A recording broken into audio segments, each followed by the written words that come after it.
किया, 400 e buses आज और दिल्ली की सड़कों पे उतरी हैं। इसके पहले 400 बसेस ऑलरेडी दिल्ली की सड़कों पे चल रही थी, तो अब 800 इलेक्ट्रिक बसेस बिल्कुल modern air conditioned buses Delhi की सड़कों पे चलने लगी हैं। और इसके साथ दिल्ली देश का वो शहर बन गया जहां सबसे ज़्यादा इलेक्ट्रिक बसेस चल रही हैं। जैसा मैंने बताया, इसके पहले 400 बसेस चल रही थी, 400 और आज आ गई तो 800 बसेस हो गई हैं। इस साल 2023 के अंत तक हमारे पास उम्मीद है कि 1900 इलेक्ट्रिक बसेस सड़कों पे आ जाएंगी।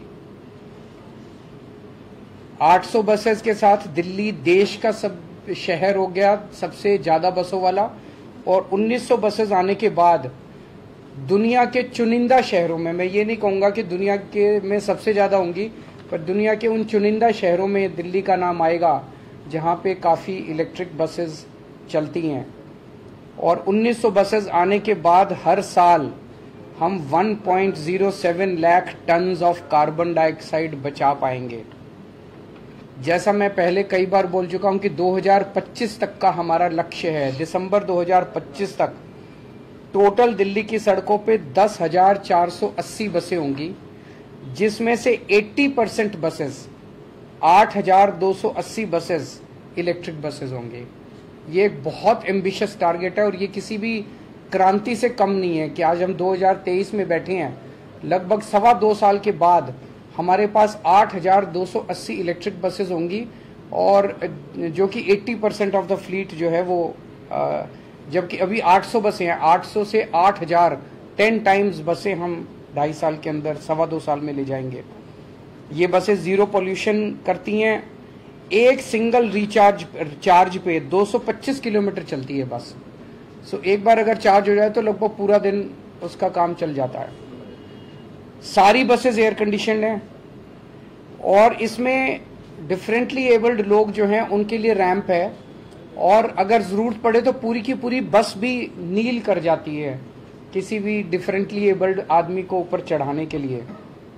स्टेपलेस बोर्डिंग है क्योंकि लो फ्लोर बसेस हैं, जिससे लोगों को सहूलियत होती है। हर बस में 3-3 सीसीटीवी कैमरे हैं और महिलाओं की सुरक्षा के लिए पैनिक बटन्स हैं।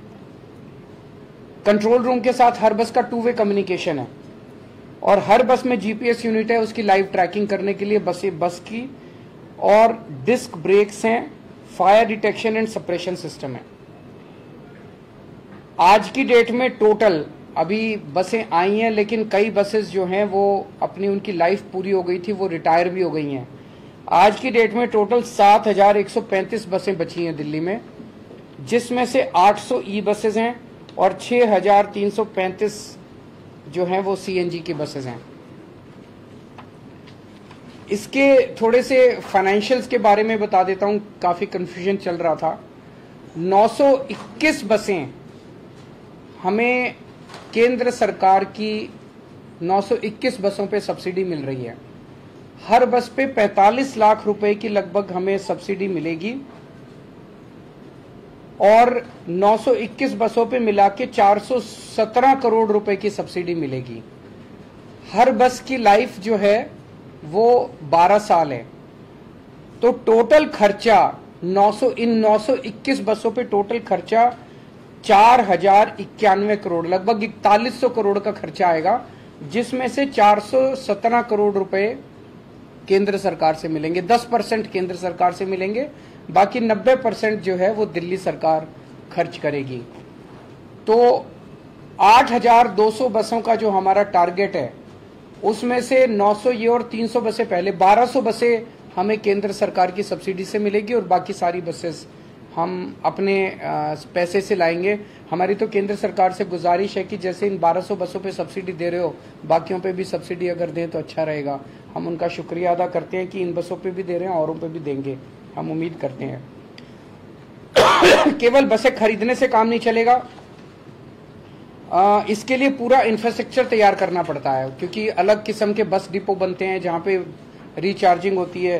तो अभी तक हम 182 करोड़ रुपए खर्च करके 1,500 ई बसेस का हमने खड़े करने का डिपोज का वो इंफ्रास्ट्रक्चर तैयार कर लिया है।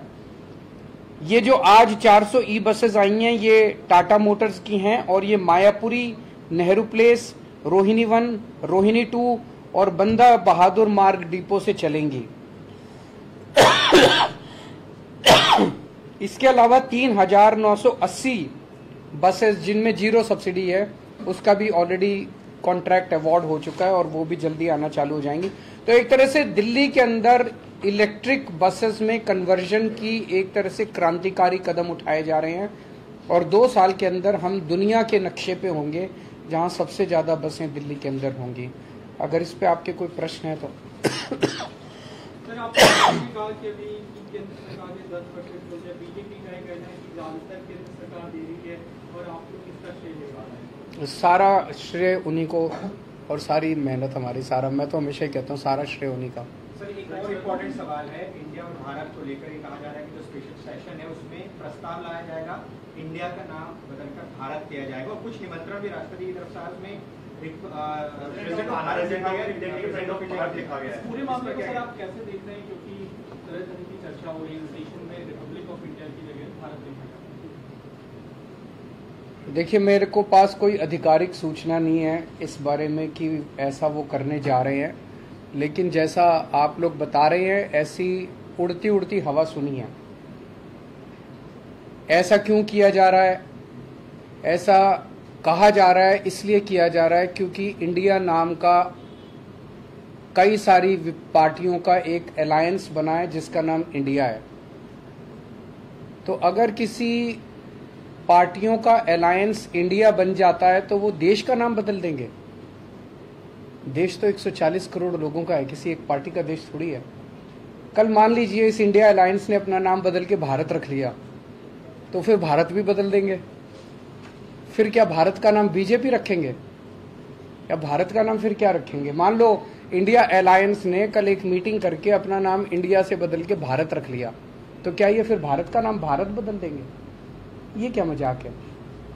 देश है भाई, देश इतने हजारों साल पुराना भारत देश है, इतनी बड़ी पुरानी संस्कृति है, इतना पुराना हमारा देश है, उसका नाम इसलिए केवल बदल के रखा जा रहा है क्योंकि इंडिया अलायंस बन गया और बीजेपी को ये लग रहा है कि थोड़े बहुत 4 वोट इनके कम हो जाएंगे इंडिया अलायंस बनने से, तो वोट कम हो जाएंगे इसलिए भारत का नाम बदल दो।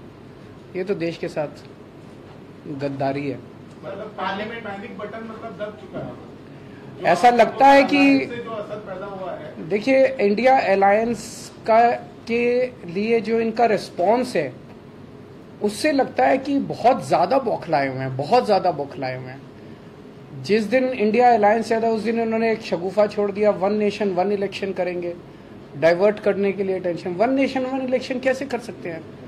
1 नेशन 1 इलेक्शन से जनता को क्या फायदा है कि मतलब मैं अगर आपको कहूँ 1 नेशन 1 इलेक्शन करेंगे, कोई फायदा होगा आपको? आपके परिवार को कोई फायदा होगा? बच्चों को कोई फायदा होगा? कोई महंगाई कम हो जाएगी, बेरोजगारी कम हो जाएगी?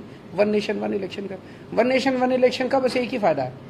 अभी ये इनको हर 6-6 महीने में जनता के बीच में जाके जनता के कुछ काम करने पड़ते हैं।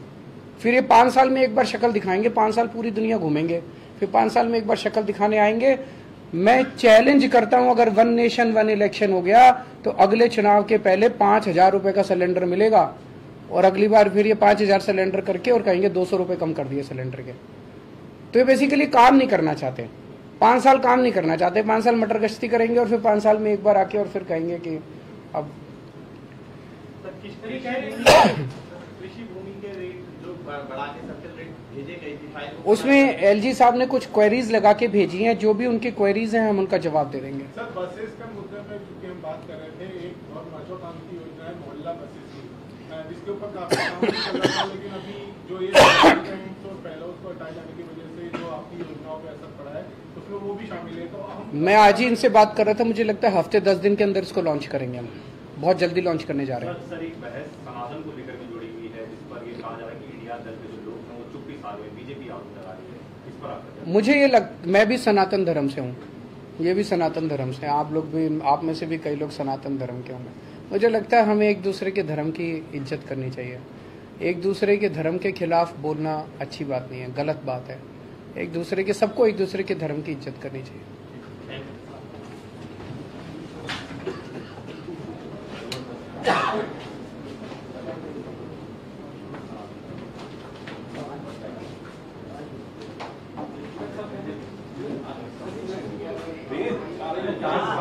ये फोन दो।